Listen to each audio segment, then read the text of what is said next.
feel like something this should have been done like a little time ago, which is really weird that now that our season's over is when Trey Hendrickson is like, okay, I'll do the surgery now. Everything's good.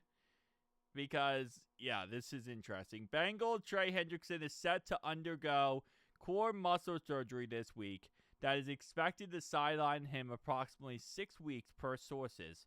Trey Hendrickson initially suffered the injury injury during week 6 against the Packers and pushed to play 2 weeks later against the Jets.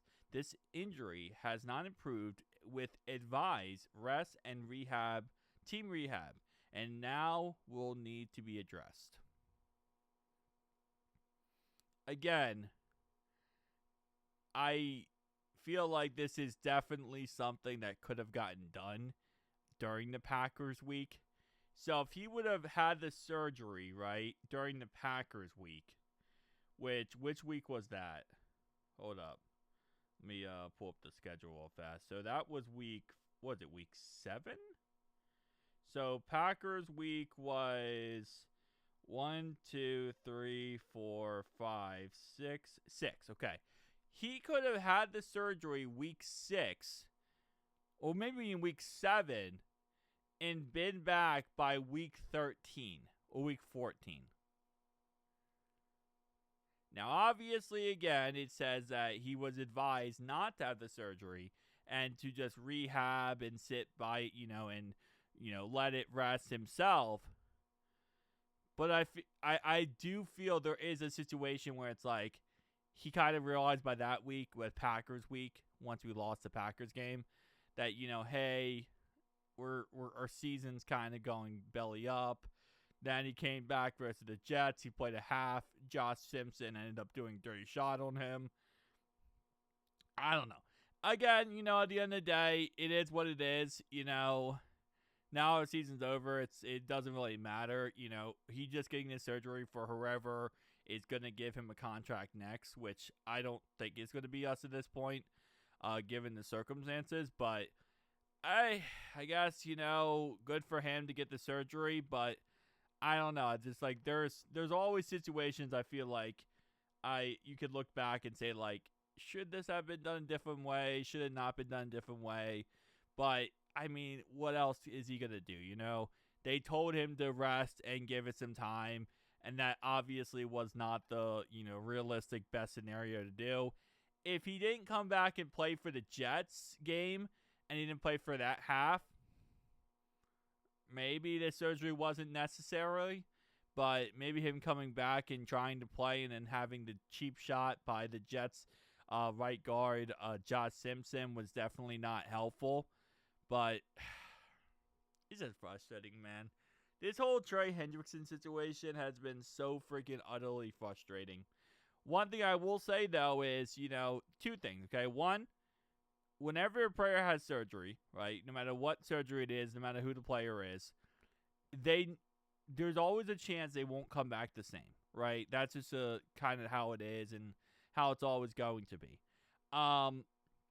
especially when you're 31 years old. So there is a situation where he gets the surgery and he doesn't come back the same. So there's going to be that, conversation this offseason and whether or not Bengals will resign him or not.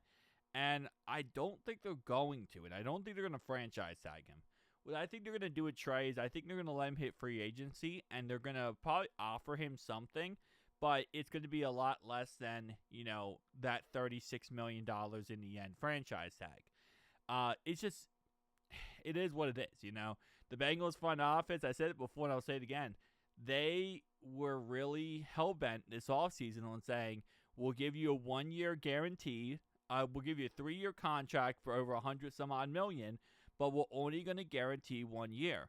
And Trey went back and forth with them. He refused it, kept saying, no, I want a fully guaranteed contract. I don't want it just guaranteed 1 year. I want it multiple year guaranteed.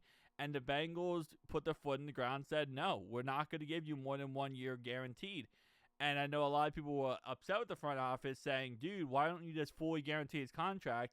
It's Trey Hendrickson. He's going to play the whole thing. He's going to be a dominant force after 2 17.5-sack seasons.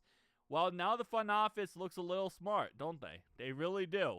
because this is why they didn't want to guarantee him more than 1 year in case he came back and obviously wasn't the same and obviously had issues, right, and problems. So this is, one of those things. Guy's 31 years old. You never know what can happen and whether or not, he's going to have problems or injuries. And, as a team, when you're making financial decisions, you have to take that in, account. Now, obviously, this is a one-off situation where the Bengals front office was right, but still, this is a huge situation. If they would have gave him over $100 million fully guaranteed for 3 years, we'd be talking about, okay, is Trey going to come back next year? When is he going to come back next year? Is this surgery going to, again, be the same, right? Is he going to be the same player? And when you're locked in for over $100 million, those are questions that you really need to get done and figured out right away. When this guy's going to be a free agent and you're not locked in with all that money, now these are questions of, well, this is a question for another team. And because of this surgery and injury, if Trey does want to come back, well, now you're going to probably bring him back for like $10, $15 million less because of these injuries and surgery. Maybe not 10, 15 million, but like $5 or $6 million less. And you're not going to be spending as much money across the board because of these injuries, right? So, again, it's a situation where, hey, if it works out, it works out.